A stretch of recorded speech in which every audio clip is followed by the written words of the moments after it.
건강한 지식을 함께하는 세이버스입니다. 오늘 소개해드릴 책은 다이어트의 정석, 저자 수피가 쓰고 한문화에서 편했습니다. 다이어트는 노력과 시간이 필요합니다. 여러분도 이미 알고 있습니다. 사실 살 빼는 원리는 간단합니다.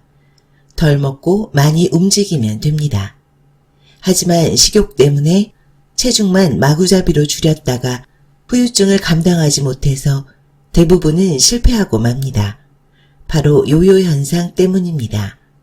이 책은 다이어트를 어렵게 만드는 인간의 심리와 몸에 대한 이해, 그리고 다양한 다이어트법의 장단점까지 그야말로 다이어트에 대한 모든 것을 담고 있습니다. 저자 소개, 수피, 상식과 원칙을 중시하는 이공학도 출신, 엔지니어라는 본업 외에 조정과 역도, 각종 근력운동과 격투기 등 다양한 운동들을 섭렵한 26년 경력의 운동 마니아다. 2008년부터 활동한 1세대 인플루언서이며 현재까지도 새로운 이론과 트렌드를 찾아 스스로를 꾸준히 업그레이드하며 왕성하게 활동 중이다. 순수한 소비자의 입장에서 쓴소리, 단소리를 거침없이 말하고 있다. 오늘은 이 책의 본문 중에서 간헐적 단식에 대한 부분을 소개해드리겠습니다. 많은 분들이 이미 간헐적 단식을 알고 계시고 실행하고 계시는 분도 많으시리라 생각됩니다. 오늘은 그 개념을 다시 한번 리뷰한다고 생각하시면 좋겠습니다. 세계에서 가장 오래 식사를 안 한 사람은 누구일까요? 최장기 기록은 현재 기네스북에 올라있는 영국의 앵거스의 사례입니다. 이 사람은 1965년 6월에 단식을 시작해서 1966년 7월까지 지속해 무려 382일이라는 전무후무한 기록을 세웠습니다. 그 기간 동안 영국 메리필드 병원에 입원해 물과 커피, 차, 약간의 소다수와 병원이 제공하는 비타민만 섭취하며 의료진의 엄격한 감독을 받았습니다. 단식 후 체중은 214kg에서 80.74kg로 총 133kg이 줄었습니다. 그는 1990년 사망할 때까지 90kg 정도의 비교적 양호한 체중을 유지했으며 큰 후유증은 없었다고 합니다.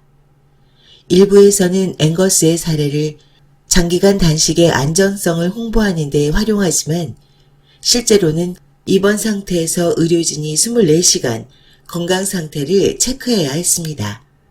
혼자 했다면 결코 안전했다고 말할 수는 없을 겁니다.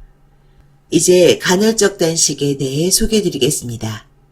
이 방법은 식사량을 매 끼니 조금씩 줄이는 게 아니라 특정 시간대나 특정 날짜에 음식을 집중해서 섭취하고 나머지 시간대는 완전히 굶는 식사 패턴 관리법입니다. 살을 빼는 방법으로 쓰이기도 하지만 건강을 개선하거나 과도한 식욕을 관리하는 방법으로도 활용합니다. 간헐적 단식에서 주장하는 첫 번째 근거는 단식 자체의 긍정적인 효과입니다. 장기간의 열량 제한은 신진대사를 느리게 하고 근육량을 줄이고 건강을 해칠 수 있지만 그보다 짧은 단식은 이와는 메커니즘이 정반대라는 것이죠. 야생 상태에서 배가 고프면 사냥을 준비하듯이 몸은 음식을 구하기 위한 비상 모드에 들어갑니다. 이때 분비되는 아드레날린, 글루카곤, 성장 호르몬이 신진대사를 높이고 근육의 분해를 어느 정도 예방한다고 주장합니다. 한편 장시간 포도당의 유입이 없어 인슐린 수치가 낮아지고 인슐린 저항성이 낮아지는 것도 건강에 유익하다는 주장입니다. 식사량이 줄기 때문에 당연히 감량 효과도 따라옵니다. 즉 먹을 때는 제대로 먹고 다른 때는 아예 거른다는 접근입니다. 간헐적 단식법은 지금까지 여러 방법이 나와 있는데 그중 가장 널리 쓰이는 방법은 다음 두 가지입니다. 5대2 단식법. 간헐적 단식 중에서 가장 먼저 유명해진 방법으로 처음 주장한 마이클 모슬리 박사의 이름을 따 모슬리 단식법이라고도 합니다. 이 방법의 원형은 일주일 중 5일간은 평상시와 같은 식사를 하고 나머지 2일은 평상시의 4분의 1 정도만 먹는 방법입니다. 16대 8 단식법. 마틴 벌칸이 제안한 방식으로 하루 24시간 중 16시간을 단식하고 나머지 8시간 동안 식사를 합니다. 하루 중 특정 시간대에만 식사를 하는 식사 제한 식사법 중 가장 대중적으로 성공한 모델입니다. 식사 제한 식사법에는 이외에도 12시간 단식과 12시간 식사를 결합하는 방식부터 20시간 단식과 4시간 식사를 결합하는 다소 극단적인 워리어 모델까지 여러 방식이 있는데 주장하는 사람에 따라 숫자만 조금씩 다를 뿐 기본 개념 자체는 거의 같습니다. 16대 8법은 대개 아침이나 저녁 중 한 끼를 걸러 16시간의 공복을 만듭니다. 아침을 거르는 방식에서는 예를 들어 저녁 8시부터 다음날 낮 12시까지 16시간 공복을 유지하도록 짤 수 있습니다. 이때는 낮 12시에 첫 식사를 시작해 저녁 8시까지는 모든 음식물 섭취를 끝내야 합니다. 8시간 내로 식사를 끝내려면 시간 관계상 대개 2끼니만 먹거나 2끼 플러스 한 번의 간식을 먹습니다. 이쯤에서 이런 의문이 들지 모르겠습니다. 아침에 입맛이 없어 거른다는 친구들이 많은데 죄다 뚱뚱하더라 라고요. 실제 여러 사례에서도 비만일수록 특정 식사를 거르는 케이스가 많다고 나옵니다. 아침을 거르는 그들은 모두 비만을 벗어났어야 하는데 대체 어떻게 된 노릇일까요? 간헐적 단식과 단순히 아침 입맛이 없어 거른다는 것과는 실행 방법에서 차이가 있습니다. 실행 방법. 단식 중에는 열량이 있는 일체의 음식은 입에 넣지 않습니다. 음료도 맹물, 블랙커피, 홍차, 녹차 정도로 제한합니다. 약간의 인슐린 분비로도 단식 상태를 깨뜨릴 수 있기 때문입니다. 과도한 커피도 인슐린을 유도할 수 있고 의존성이 생기기 쉬우니 한 잔 이상은 피합니다. 완전 공복이 좋지만 초반 적응 기간에는 고기 곡물, 당분이 없는 소량의 채소는 먹을 수 있습니다. 커피나 차에 한두 스푼의 지방을 넣거나 올리브 오일을 한두 방울 뿌린 양상추 2-3장 정도는 가능합니다. 모든 종류의 당분은 금합니다. 폭식도 과한 절식도 하지 않습니다. 단식 자체만으로 감량 효과는 충분하기 때문에 매 끼니의 식사량을 줄이면 안 됩니다. 운동도 함께 할 수 있습니다. 유산소 운동은 어느 때 해도 무방하며 근력 운동은 식사 후 약간의 시간 여유를 두고 실시해야 최상의 근력을 발휘할 수 있습니다. 단식 동안 케토시스가 일어나 지방을 왕성하게 태우기 위해서는 운동으로 글리코겐을 줄여 놓아야 하므로 탄수화물을 많이 태우는 인터벌 트레이닝이 적합합니다. 음식 종류를 엄격히 가리지는 않지만 팔레오나 케토제닉 같은 저탄수화물 다이어트를 병행하는 경우가 많습니다. 인슐린을 제한한다는 면에서 간헐적 단식과 일맥상통하기 때문입니다.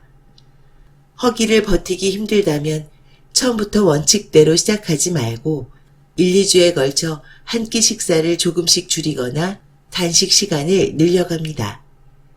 초반부터 시간 간격에 너무 기계적으로 얽매일 필요는 없습니다. 이외의 변형으로는 단식을 하며 버터나 올리브 오일, 코코넛 오일 같은 순수 지방만 소량 섭취하는 지방 섭취 단식이 있습니다. 장단점과 주의할 점. 허기는 일정 시간이 지나면 사라집니다. 매 끼니 적게 먹는 것보다 안 먹는 편이 체감하는 허기도 적고 심리적으로 덜 힘들 수 있습니다. 비용이나 시간 투자가 필요 없으며 어느 다이어트법과도 병행할 수 있습니다. 단식 시간대를 제외하면 자유로운 식사가 가능하므로 식습관이나 입맛 자체를 뜯어 고칠 필요가 없습니다. 인슐린 저항성이 개선되고 공복 시에 머리가 맑아지며 성장 호르몬이 왕성하게 분비되어 신진대사도 활발해진다고 주장합니다. 식사 시간이 제한되므로 결국은 덜 먹습니다. 기존 식단을 유지하면서도 식사 총량을 비교적 쉽게 줄일 수 있습니다. 간헐적 단식의 체중 감소 효과가 먹는 양이 줄어든 결과인지 신진대사 향상 효과 때문인지는 확인된 것은 없습니다. 하루에 섭취하는 식사의 총량이 같다면 식사 횟수나 시간대를 바꾼다고 해서 살이 더 빠진다고 확인된 것은 없습니다. 아직은 일부의 경험담과 가설만 있을 뿐입니다. 최근 발간된 3년간의 대규모 연구에서는 간헐적 단식과 일반적인 열량 제한 다이어트를 비교했는데 간헐적 단식이 딱히 우월한 효과를 보이지는 않았습니다. 감량 속도는 물론 건강 지표에서도 두 방식이 별반 차이가 없었습니다. 기존 주장과 달리 중도 포기는 간헐적 단식에서 더 많이 나왔습니다. 따라서 간헐적 단식 자체가 감량을 보장하는 것은 아니며 나머지 시간을 폭식을 한다면 살이 찌기는 마찬가지입니다. 간헐적 단식을 실시할 때 주의할 점도 있습니다. 가장 큰 위험은 폭식 가능성입니다. 폭식 성향이 있는 사람들은 단식 시간대를 버티기 어렵고 일단 음식에 손만 대면 수천 칼로리도 어렵지 않게 섭취할 수 있습니다. 심지어 간헐적 단식을 한두 끼 굶고 나서 과자나 정크푸드를 마음 놓고 먹는 편법으로 여기는 사람도 많습니다. 간헐적 단식에서 가장 나쁜 사례로 100% 실패를 장담합니다. 근육량을 크게 늘려 근육질 몸매를 만들거나 강한 힘을 기르려는 사람에게는 불리합니다. 식사 시간이 너무 짧아 체중을 늘릴 만큼 충분한 열량을 섭취하기 어렵고 특히 단백질은 하루 전체에 걸쳐 고루 섭취할 때 근성장에 최적이라는 게 중론입니다. 간헐적 단식을 옹호하는 몸 좋은 전문가들도 이미 만든 몸을 관리하거나 체지방 관리를 할 때만 한시적으로 쓰는 경우가 많습니다. 간헐적 단식도 케토시스를 유발하기 때문에 두통이나 구취, 체취가 생길 수 있습니다. 대개는 시간이 지나면 줄어듭니다. 배가 고프면 잠 못 드는 사람들이 있습니다. 공복 시 아드레날린 분비가 잠을 방해하기 때문입니다. 이때는 아침과 낮에 단식을 하고 저녁에 식사를 하는 편이 낫습니다. 불면이 심하면 그로 인한 손해가 더 크므로 간헐적 단식은 포기하는 게 좋습니다. 케토제닉 다이어트와 마찬가지로 인슐린을 낮게 유지하므로 저염식, 무염식 등 전해질 섭취를 줄이는 식단은 안 됩니다. 소금은 충분히 섭취합니다. 채소나 과일, 필요하다면 보조제를 통해서라도 칼륨, 마그네슘 등 기타 무기질도 충분히 섭취합니다. 당뇨 등 혈당 관리에 문제가 있다면 위험할 수 있으니 간헐적 단식에 대해 잘 아는 의사나 전문가와 상담 후 실시합니다. 다이어트 할 때 식사 순서도 고려하자. 다이어트 방법으로 정리된 건 아니지만 식사 순서도 식사량이나 다이어트에 영향을 줄 수 있습니다. 특히 전체 요리와 후식 개념이 있는 서구에서 관심을 가질 법한 문제죠. 밥과 반찬을 같이 먹는 한국식 백반에는 다소 안 맞을 수 있지만 외식이나 별식 등에서는 충분히 적용 가능합니다. 방법은 간단합니다. 단백질, 섬유소가 많고 탄수화물이 적은 메뉴를 먼저 먹습니다. 일반적으로 서구에선 빵과 파스타를 전체 음식으로 먹고 본 음식인 고기를 나중에 먹습니다. 물론 그들도 일상의 가정식은 한 접시에 담아 함께 먹습니다. 이 순서를 거꾸로 해서 본 음식을 먼저, 빵과 파스타는 뒤에 먹습니다. 탄산음료나 주스는 어느 다이어트에서든 피하는 게 좋지만 굳이 마신다면 마지막에 둡니다. 이 방식을 한국화해 보겠습니다. 뷔페로 치면 회, 드레싱이 없는 샐러드, 쌈채소, 양념 없는 고기를 먼저 먹습니다. 이때의 음료는 맹물이나 차가 좋습니다. 그 뒤 양념 요리나 볶음 요리를 먹고 마지막에 김밥이나 초밥, 빵, 죽, 과일을 먹습니다. 이런 식사 순서는 두 가지에서 다이어트에 영향을 줍니다. 첫 번째는 단백질, 섬유소는 다른 영양소보다 흡수가 느리고 포만감이 커서 뒤에 먹는 탄수화물을 다소 줄일 수 있습니다. 이를 위해서는 단백질이나 섬유소 식품을 먹은 후 잠시 시간 여유를 두고 탄수화물 식품을 먹는 게 낫습니다. 몸이 포만감을 최대로 느끼는 데는 적어도 15분에서 30분 정도의 시간이 걸리니까요. 두 번째는 혈당 관리입니다.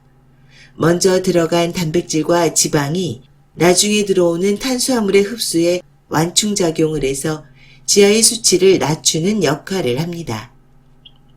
실제로 당뇨 환자 20명을 대상으로 단백질과 지방, 탄수화물 중 어느 쪽을 먼저 먹어야 혈당 상승이 완만해지는지 확인한 실험이 있었습니다.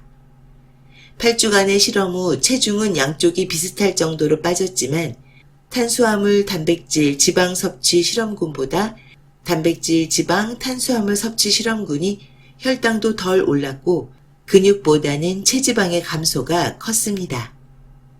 주의할 건 실컷 먹어도 안 찐다는 다이어트 업체의 단골 광고 문구처럼 과대평가해서는 안 된다는 겁니다.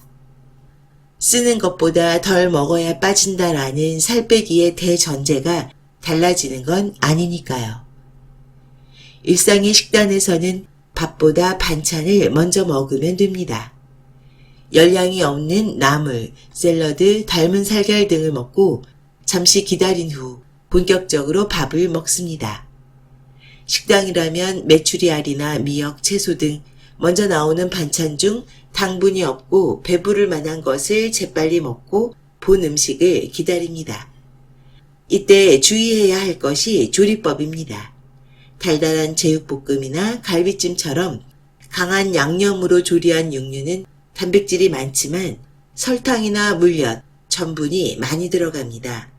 이런 음식은 다른 음식으로 배를 조금이라도 채운 후에 먹는 편이 낫습니다. 지금까지 수피의 다이어트의 정석의 간헐적 단식 편을 읽어드렸습니다. 간헐적 단식의 이점을 다시 한번 요약해 보겠습니다. 1. 인슐린 분비가 저하되어 혈당 수치가 낮아집니다. 2. 성장 호르몬 분비가 높아지며 세포가 재생됩니다. 3. 공복 시간 동안 체지방이 분해됩니다. 즉 뱃살이 감소합니다. 4. 공복감과 식욕이 안정화됩니다. 5. 고혈압, 당뇨병과 같은 만성 대사 질환을 호전시킵니다. 6. 당뇨병 등 성인병 예방 효과가 있습니다. 7. 생명 연장과 노후 방지의 효과가 있습니다. 다이어트에 대해 연구 결과가 넘쳐나지만 대전제는 먹는 것과 쓰는 것의 불균형입니다. 골병 들도록 운동해도 하루 소비량의 30%를 늘리기도 힘듭니다. 식사가 핵심입니다. 식욕과 포만감만 관리해도 비만의 문제는 90% 해결됩니다. 주의할 점은 간헐적 단식을 한다고 해서 식사 허용 시간 동안 마음껏 먹어도 된다는 생각은 버려야 한다는 겁니다. 간헐적 단식의 핵심도 소식과 마찬가지로 칼로리 제한이기 때문입니다. 아직 간헐적 단식을 해보지 않은 분들은 한번 시도해 보는 것도 좋을 것 같습니다. 왜냐하면 우리 몸 최고의 의사는 공복이기 때문입니다. 지금까지 건강한 지식을 함께하는 세이버스였습니다. 여러분의 건강한 삶을 응원합니다.